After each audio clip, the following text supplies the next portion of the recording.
तमिलनाडु के CM MK. Stalin ने केंद्र सरकार पर राष्ट्रीय जनगणना में देरी और आगामी परिसीमन को लेकर गंभीर आरोप लगाए हैं।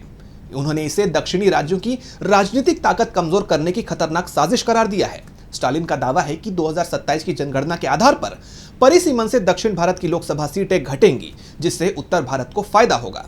तो और क्या कुछ कहा है सीएम स्टालिन ने, जानने के लिए देखिए ये रिपोर्ट। तमिलनाडु के सीएम एम.के. स्टालिन ने केंद्र की मोदी सरकार पर तीखा हमला बोला है। उनका कहना है कि राष्ट्रीय जनगणना में देरी और परिसीमन की योजना कोई इत्तेफाक नहीं, बल्कि दक्षिणी राज्यों की राजनीतिक ताकत को कम करने की साजिश है।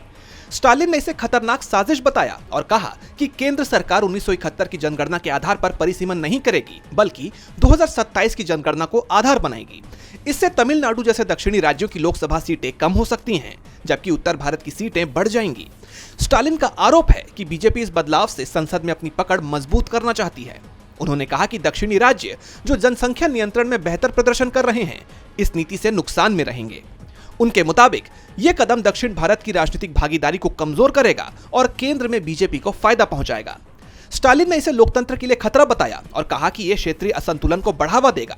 उन्होंने दक्षिणी राज्यों से एकजुट होकर इस साजिश का विरोध करने की अपील की।